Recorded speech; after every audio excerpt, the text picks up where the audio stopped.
You're listening to the TJ Moore Podcast. Today's guest is Jonathan Eldridge, joining us from South Lyon, Michigan. He is the national best-selling author of Struggle to Strength. He's a keynote speaker and the founder of Soul Focus LLC. With more than 27 years of leadership experience, Jonathan has been featured on stages across the country, helping leaders in architecture, engineering, construction, and professional services unlock what he calls their it factor. He was also one of the founding members of the 811 Group, assisting in growing them from a basement to nearly $1 billion consulting company. Jonathan held virtually all the leadership roles throughout their growth, and his last position was as a CXO, creating an experience engine that would help them focus on all aspects of the business, improving their skills. Jonathan, thank you for joining me for today's conversation. TJ, I am happy to be here. Can't wait to get this thing rolling. Now, you've created a custom 12-part framework called CARE, C-A-R-E. It's a practical model that I have right here. Actually, you sent me the book, the card. We're going to get into this book, and you even wrote me a note. I really appreciate that. The book is called Struggle to Strength. So we're going to get into some of the concepts in this and what the chapters go over so people can know what to expect when they buy the book. And I want to share that one of the biggest themes you teach is actually called the it factor. You say that every leader already has it. They just haven't unlocked it yet. So how would you define what this it factor is? Those moments throughout the day, throughout your week, throughout those relationships you're trying to build, where your head and heart simultaneously come together to create that wow effect. And ultimately, it is taking all of those attributes that we're about to talk about, putting them into a blender. And what comes out of it is someone that sat across from you going, wow, like that guy blew me away. And so many leaders try to lead with ego, or they try to lead with title or tenure. And that is not how I got to where I'm at. I never led with ego. I never led with title. And I never cared about my tenure. I led with my passion and my purpose for life. I've gone through so many things that, again, when I would leave managers' offices, I've oftentimes I left them with that it factor. And I would ask them, like, at the end of every meeting, like, hey, is there anything that raised an eyebrow? And they're like, man, like, I just have not met anybody quite like you. What is it you're selling again? And so when you can get a manager to do that, they're asking you another question. That's all I wanted to get across. The it factor is when your head and heart come together simultaneously. And again, you don't have it every day, nor do you have it in every relationship or every occurrence of relationships you're trying to build. It's just every once in a while, you hit it and it's remembered and it just strikes a chord. When they talk about athletes having the it factor, but no one defines what the it factor is, if I could just reach through the TV and be like, it's your head and your heart, man. It's when they come together simultaneously. And that's exactly what I try to bring to the book and what I try to bring to the framework. So for those who are just listening, I'm holding up a card that comes with all the books. That when you get this from Jonathan, the book has this inside of it, and it is showing the framework on a chart. And so it goes over these 12 principles that he goes through in the book as chapters. And something that stuck out to me right away when you were going over the it factor was that so many people do lead with their title or what they're known by. And it can actually create a problem with one of these, which is approachability, being approachable. And so there can feel like there's a barrier between us and them if they're sort of like, I'm up here, you're down there, and there's a power struggle between the hierarchy of where we've been placed because I earned this role. I don't walk in as if I know all the answers. In fact, very quickly into my workshops, I communicate that I'm still working on myself, that I'm still trying to improve because life, like in the book, there's a secret message just in the meaning of it. This is uphill for a reason because life is uphill. It's never going to be flat for you. You focus on resilience and overcoming. So how does this work as a major asset for helping people turn their personal struggles into strengths? You oftentimes share stories that can connect one another. Some of them being grief, which we might jump into. Some of them might be with going through a serious health concern or with issues. We might go through my knee replacements. I've had 4 of them. You got 2 knees, so do the math. There's been some issues. Resilience is critical to being able to connect with people and for them to realize that you're not faking it, right? But there's a foundation to all of these.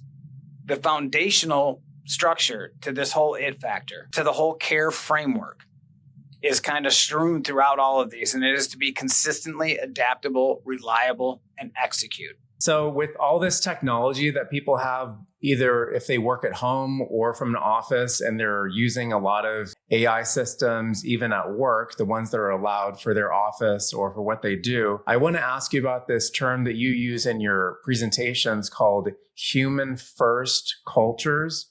What do you mean by that? I often say this when I give my keynote speeches, that AI can take you to a meeting, but it can't take you through a meeting. Everybody's worried about AI taking over everything. The human interaction cannot be replicated by AI. That still has to happen within those meetings, at those networking events, as a keynote speaker, as a workshop facilitator.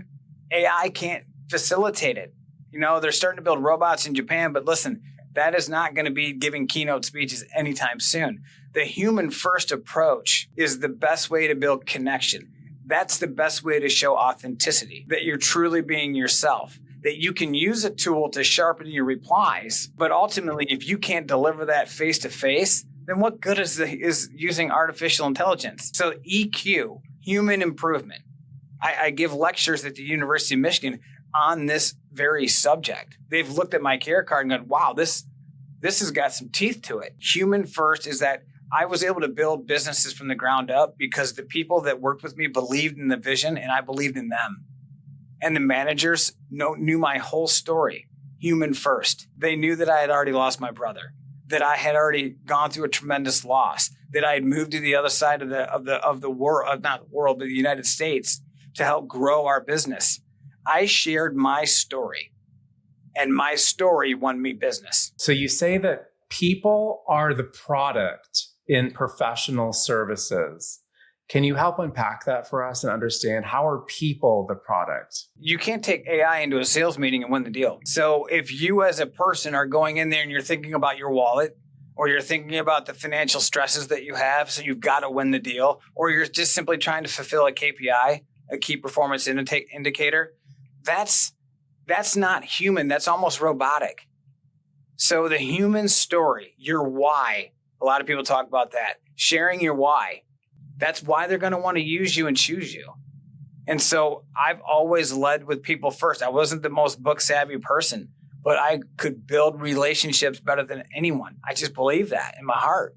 I put my family first. I try to be the best father I could possibly be, the best husband I could possibly be. And that's something you have to work on every day. That's not an AI tool. So I want to ask you, how does the behind the scenes work that people do on their personal growth affect their career or their professional life? If you aren't working on yourself personally, how can you ever walk into your job and have a successful day of work? So you set your day, your framework for the day, by how you wake up, how you choose to wake up. What I used to tell people in the organization I used to work at, the 811 group, is you will grow more personally than professionally you'll ever grow. You will never grow professionally first and then personally you'll take off. That doesn't work. It's never worked that way. That has been the key. It's been my tagline since the day I started this company up. Personal growth for professional achievement. I want to go into some of the topics in your book, and I want to share one of the quotes that is on the back from the chief brand officer for the 811 group. Carly Oakley has said this about you. Jonathan Eldridge is the kind of leader who lives what he writes. His book, Struggle to Strength, captures the real life lessons that only come from doing the hard work of leadership with heart and passion. This book isn't theory, it's truth earned through experience. In the book, which was published by Game Changer, it also includes the Care Framework card. And there's some quotes that I want to just go over quick. The core care equation that you have in the book, you write, after reading this, book, you'll be able to define your own and share it with others. You'll also uncover your premier attribute, the unique talent or trait that's been gifted to you alone, something no one else on earth can replicate in quite the same way. So first, I'll get two people together that usually work together all the time. And before it even starts, I'll have them write down what they think their primary CARE, what's their care equation in their mind, how they view it, right? Very different than their coworkers. So when you put them together and you let them guess each other, it's amazing what you find. So like some people might be like, I'm consistently authentic, respect, and execution. But the person that's sitting next to them every day is like, no, you're not. No. You're like, you're curiosity, approachable, reliable, and you have eagerness. And they're like, what? And then when you put that both together, they start to realize that through it, they can understand how they're perceived by others versus what they actually thought. What they will find, and what I've always found, is that you get your premiere because one of them matched up. Oh, one of the ones that you wrote down and one of the ones that your coworker wrote down were the same. And that typically, when you land on them, like, is it relatable? And they're like, yeah, actually, it kind of is. And everybody in the room's like, dude, you're totally relatable. Like that is so you. You don't have to work on it. And then they realize they walk out of my workshop and they're like, man, I'm relatable. I have got a premiere here, like that I'm really, really good at. And so what you'll find is that there's usually one or two attributes as well that you need to work on. And your core premiere will help you through the ones that you need to work on the most. If there was only one that I could take with me to a deserted island, it would be curiosity. So the C's on this card, if you were to put an equal sign next to curiosity, you could write the word trust. Because ultimately, if you are being consistent with your attitude and how you show up every day, if you're showing compassion even to a stranger, and for you and I, now that we've met each other, it's familiar.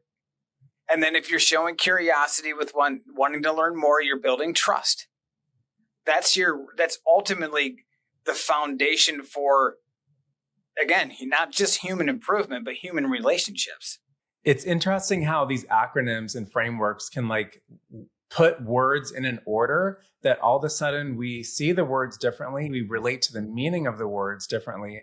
And then when you put them together, like you have on the chart, we start to see how they're connected, which ones that we, like you said, there's some we're really strong in, there's some that we really need to work on. Now, you've written that to provide a world-class experience means to care more than anyone else in your industry and leave a lasting impression that makes people want to return. It's not just about what you sell, it's about how you make someone feel during the process. So how can we improve our emotional interactions with coworkers and clients? I think we need to start with stop trying to make it transactional. The sad fact is that so many people have made every interaction a transaction, and that crushes relationships. The key is asking for feedback. Asking for feedback. We do it in every aspect of our life, yet when it comes to our professional life, we rarely ask for feedback. As leaders, we never ask the room for feedback, versus that would show weakness. I think that shows strength. And so when I would leave a manager's office, that's how this came about. When I would leave a manager's office and I would ask them, why are you choosing me over the biggest companies out there? Why are you choosing this whack job from Michigan that moved to Pennsylvania? Why? And one of the answers was one of these attributes. We got to stop trying to save receipts. Those aren't relationships. Transactions are out. The real aspect of building a relationship is not worrying about it being a transaction, not trying to fulfill a KPI. You're trying to build trust, a lasting memory. You've described the flow state as a powerful zone where communication feels natural, connected, and impactful. So what can we do to get into our flow state more often? It starts with realizing I journal every day to get myself into the mindset of someone that's positive, right? I write down affirmations every day. that I will become the greatest keynote speaker in this country, like that I will fill stadium, that I believe this to be true, not for accolade or for wealth, but for the impact I can have on others. Now, you've had to learn to walk 4 different times. I lost 70 pounds. If you look at me at 35 to when I was at 50, I put a pretty good LinkedIn post out there about it, and people are shocked at what I look at 35 versus what I looked at 50. In losing that weight, I lost a lot of bone density in my knees. There was no cartilage left. It was very bone on bone. What happened was they wanted to put the smallest device. There's 3 sizes that they can put in you for knee replacements.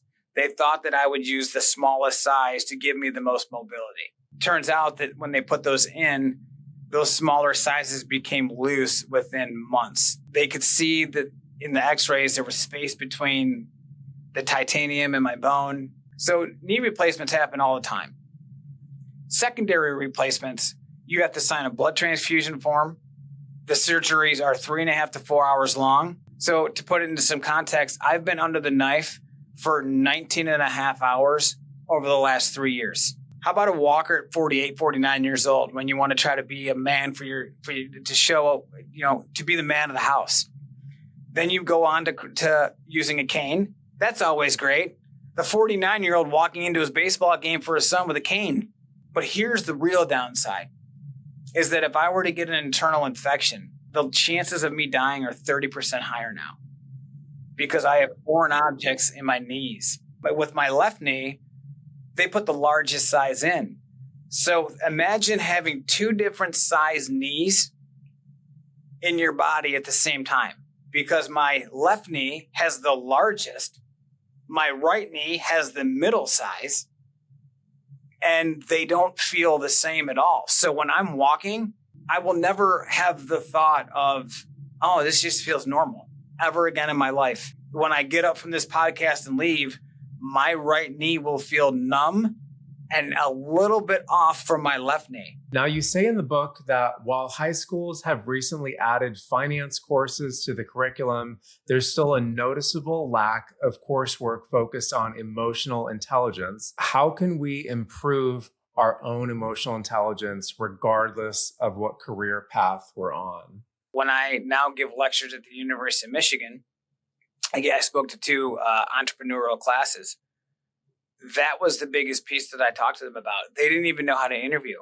They didn't realize that standing in a lobby shows respect. Never sit in a lobby. Unless you're at a doctor's office where you're allowed to sit, you're always standing waiting for that to happen, waiting for the relational person to come, that manager to come out so you can start building that relationship, or to take notes when they tell you even that you don't have to, or to sit up in your chair because it shows that you're paying attention, or eye contact. They didn't have, no high schools teaching that. And nowadays, unfortunately, it's just the scrolling. I actually start my speeches with this, that this framework is generationally transferable. They could find this framework in 10,000 years from now, and it would still be applicable as it is, because these are timeless truths of integrity and how people interact, and also they're universal truths. And I call those truths with a capital T because they transcend time, they transcend culture. You could translate this into different languages and people could still learn from it. I love the exercise that you were going over earlier about having 2 coworkers sort of like give each other their own feedback. Let's say they're in a team environment where there's, a dozen people in your office space or in your restaurant where you work, let's say. If you have a dozen people, each person is going to have quite a different skill set and strengths, and they might not even be aware of what their strengths are until it's reflected back at them like a mirror with the feedback. And so making it interactive, this is why doing these things in person with your presentations, I believe, is so essential. It's so fun to watch them do it because none of these words are negative. So there's no reason to get defensive. That's such a good point. When somebody's like, you know what, I feel like you could probably show a little bit more approachability. Doesn't mean you're not approachable. And it's like doing the mirror test. I talk about that in the book. How do you become approachable? Look at yourself in the mirror with the light off and give your spiel. It's very easy to do with the light off. You can't even see yourself. You can just throw it out there, but then turn the light on. How do you look on screen? How do you come across? I hope when this is done that people are like, man, that guy is approachable. He's like real. I don't know. He doesn't know how not to be real. And I don't know how not to be real, which again makes me authentic. That's my premiere. My sons have done this with each other. So you can have the brothers going at it. Like, you're not approachable. Well, you're not curious. Well, you should show compassion. It's hilarious, but it's all rooted in growing like a better family. It's like when I went for a walk with my wife about 8 months ago, and we were going through the card and I was trying to guess hers. And she's like, when she got to me, she goes, oh boy, you are so not adaptable. Oh my God. And I'm like, what? She's like, dude, you need some help. Like, because when something happened in the house, I'd be like, oh my God. But if something happened at work, I could just brush it off. So how come at work I could brush it off, but in the house, it was like this big deal. And so I really started working on being more adaptable. I just saw a movie about this last night called The Breadwinner, starring the comedian Nate Bargatze. That was all about, so the wife goes to another country because she gets a Shark Tank deal and she has to get all the supply ready and all the factories going. So when she's gone for 2 weeks, he's like, yeah, I'm going to be, the stay-at-home parent.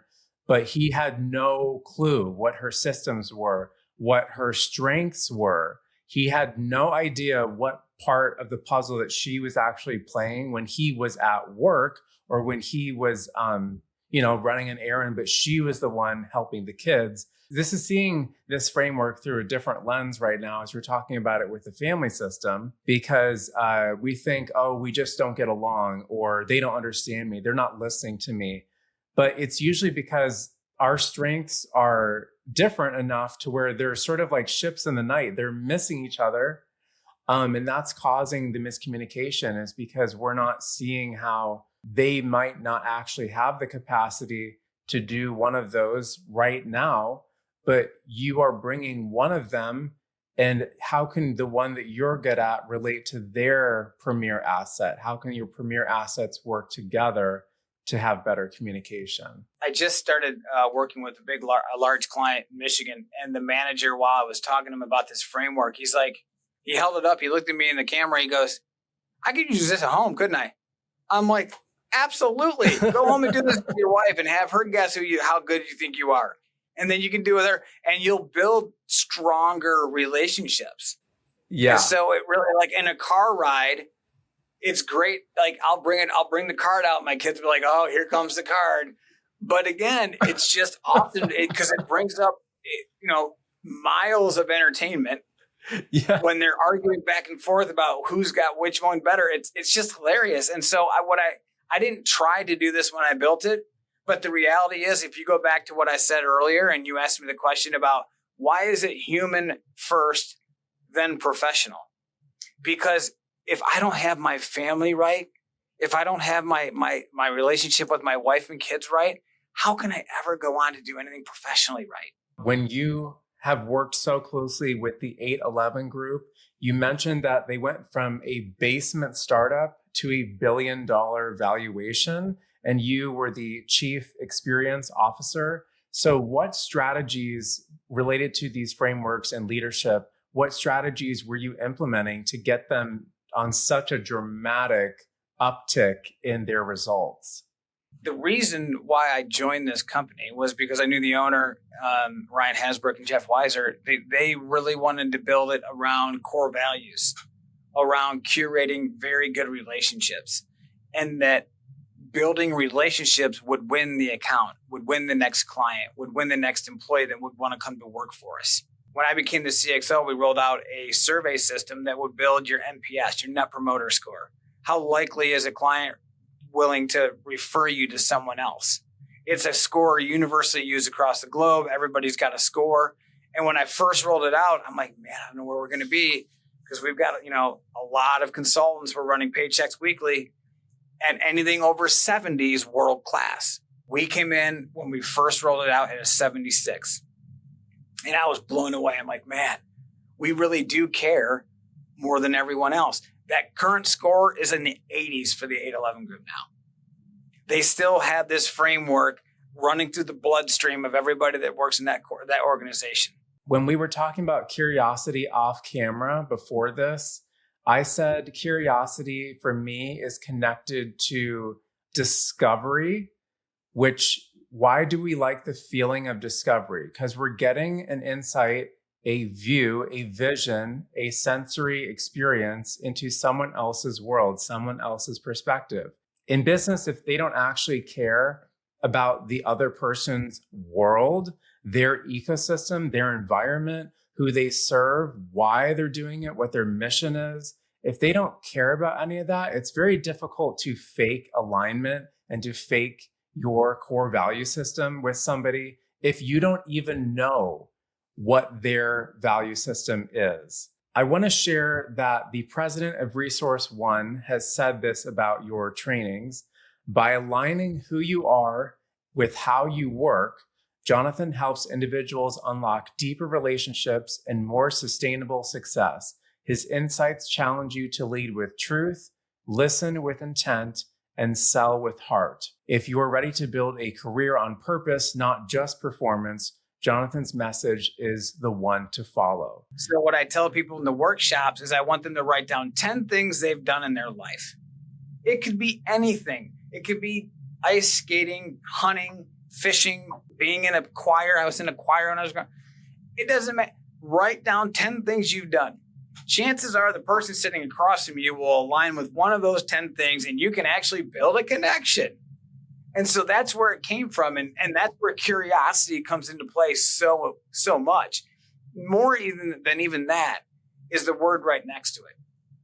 Compassion. In this day and age, we lack so much in curiosity and we lack so much in compassion. Everything is triggered into a feeling of immense frustration. And right now we don't need that. Right now, we need curiosity. Right now, we need to have compassion, even for strangers. On Jonathan's website, it's called soulfocusmindset.com, and clients and companies can book you as a speaker for the CARE framework workshops. Also, you do one-on-one leadership coaching for individuals or teams. And then to buy Jonathan's latest book, Struggle to Strength, search for it on Google, Amazon, and it's also online on the Barnes & Noble website. He also has a YouTube channel. If you just go and search Soul Focus Mindset on YouTube, you'll find it right away. He's got even a lot of videos that I appreciated where he's showing you inside the workshop and he's showing you what it feels like to have those coworkers or that team. They get into the realizations and the light bulb moments that, oh my God, I didn't even realize that. Why am I so respected or why am I so approachable? Oh, it's because other people are seeing my words and actions are in alignment with who I am. The premier asset that we were talking about, sometimes I think it's almost invisible, like a superpower that we see like in the Marvel films. If it's somebody's superpower to swing across buildings using webs, they're sort of taking it for granted. But to other people, it's maybe the most obvious reason that that person is successful is because they can actually see their premier asset, and the person who is the one giving it or living in it can't always identify it for themselves. That's why I equate it to God gave you this talent that you don't even have to work on, and that's your premiere. You know, for you, it's curiosity. For me, it's authenticity. So what I give people is I have a punch list that they can use at the end of the day to kind of check off. Hey, did I hit on a consistency today? Or was I showing respect? Was I reliable today? Or did I not want to take that phone call? And so it's a good way for you to self-regulate yourself to make sure you're trying to be the best version of yourself towards my tagline so that you can be the best professional that you want to be. What do you see as the difference versus when people are walking in the room and they're sort of like, maybe they feel obligated to be there or maybe their company paid for it, and then that compared to when they leave? What is the difference that people are experiencing once they start realizing all these ways that they can relate and understand these invisible attributes about each other. I bring in the realness of the workshop. This isn't HR fluff. I show pictures of my knees. I go into the grief that I carry with me. I've got some tattoos that are somewhat visible that I don't mind sharing, but that's how I've learned how to grieve. I've grieved through adding some honor of them onto me. And immediately it breaks down the barriers. Immediately they want to know more. They want to know more about me. And then I roll out the framework. Just like in curating a relationship or trying to sell the 811 group, I sold me. I wanted them to know more about me. And then I would roll out the framework and we would get digging. And so I even tell people, if you're here because you think you have to be, then you don't have to go. You can go. This workshop is for the people that want to improve. And I've never had anyone get up and leave. Once they start going deeper on some of these ideas and these concepts, what emotions get involved with them that you're seeing as the speaker? The approachability is so important. That one I find a lot because people walking in to the workshop are walking in with their coffee and they're just, okay. And I'm like a big old ball of energy and I just boom, go. And immediately to even that facial expression, like I get the smile on their face. I get them going and they're like, I want to know more about that dude. And then the framework kind of comes out. So I think it's the ability for people, the willingness for people to be vulnerable enough to hear it from someone else and realize it's not something that's negatively being said about them.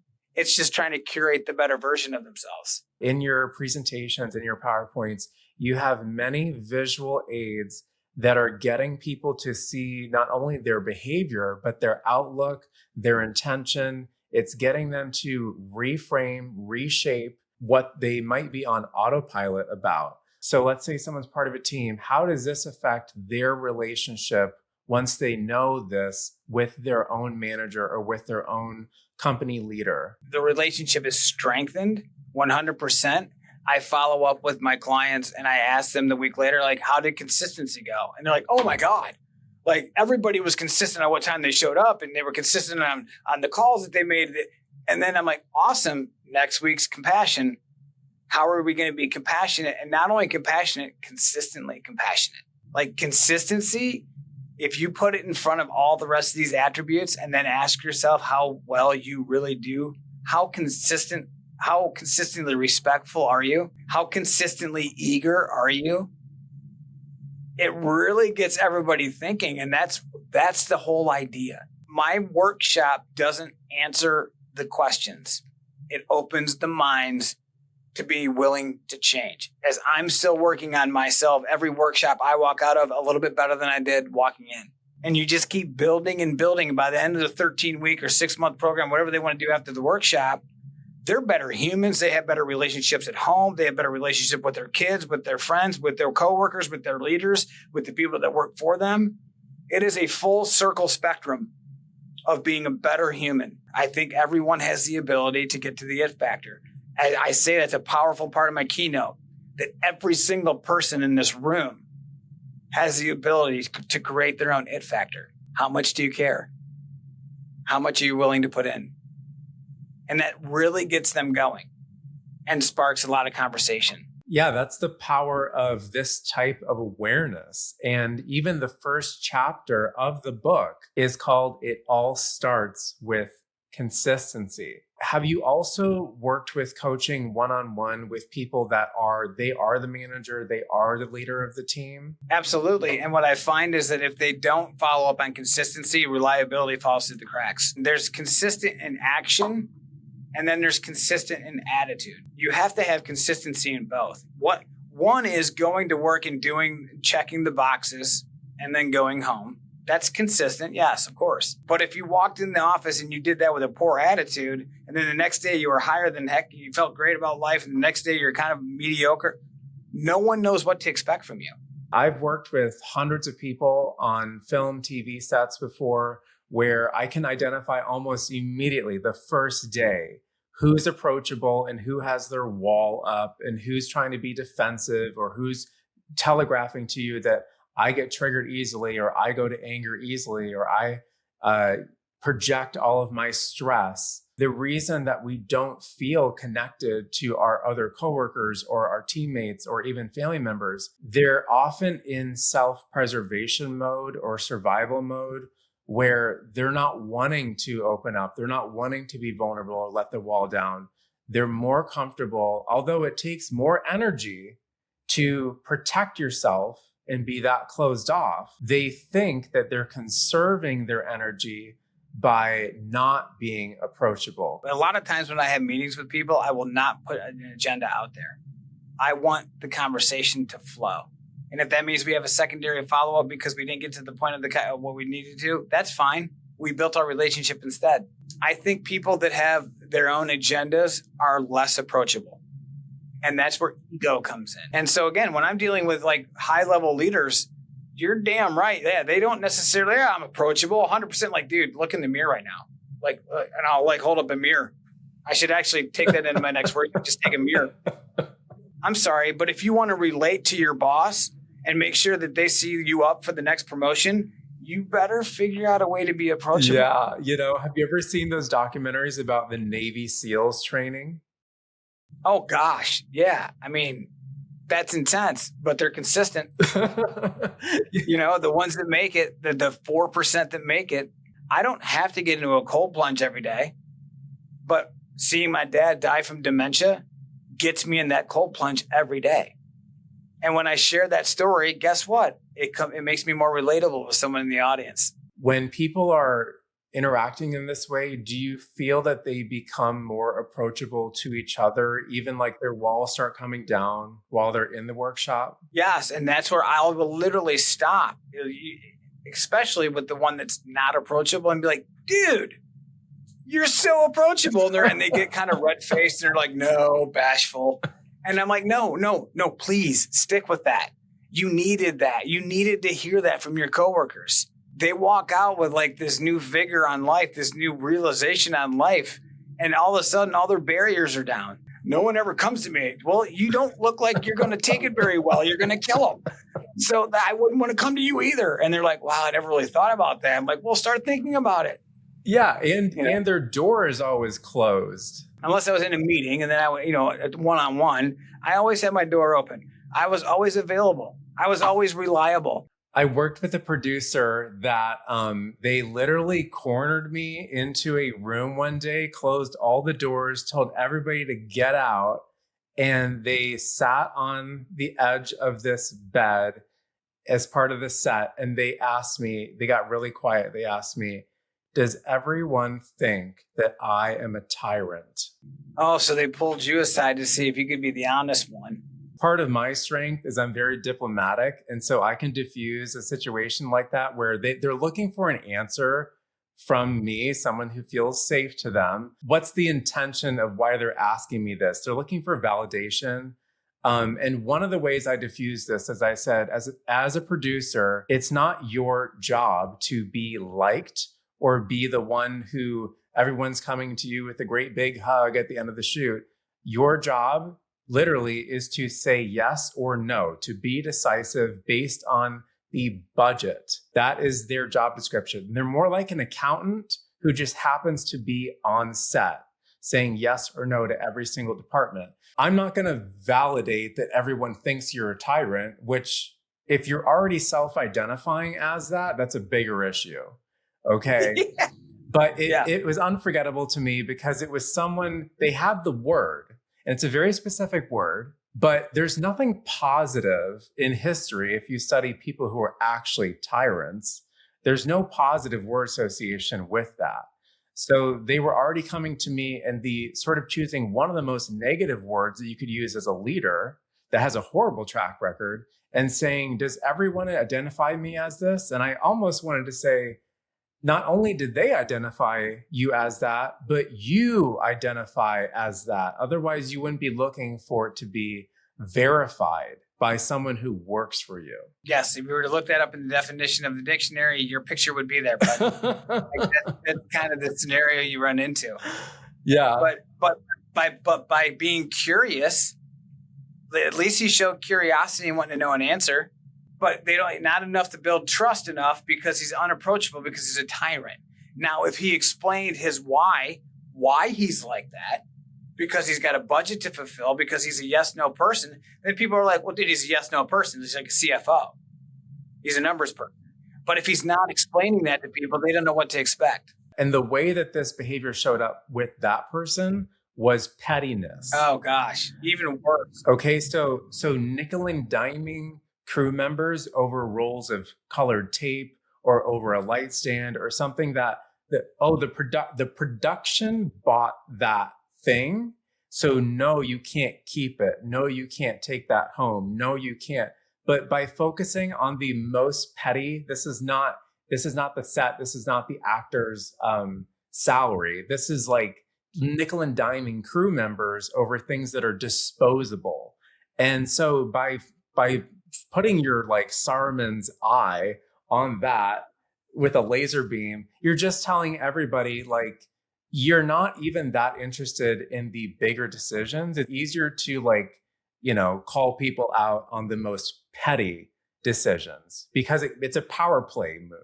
Very transactional. Yes or no, you're doing this. And that's, they're not going to win friends and influence people that way. No, a lot of crew members on that particular movie quit halfway through the shoot, if that tells you anything. Well, there you go. Yeah. So that person, he needs my care framework. Clearly. This has been a terrific conversation. I think we've covered all of the attributes in one way, shape, or form. I'm very thankful that you've had me on. And again, this is a system that I will preach for the rest of my life. It's something that I'm very proud of. To hear more experts share their story, subscribe to the TJ Moore Podcast on YouTube and follow this show on Spotify and Apple Podcasts to listen anywhere you go. Like and comment on this video if you found today's conversation valuable, and share this episode with someone in your life. I'll see you next week.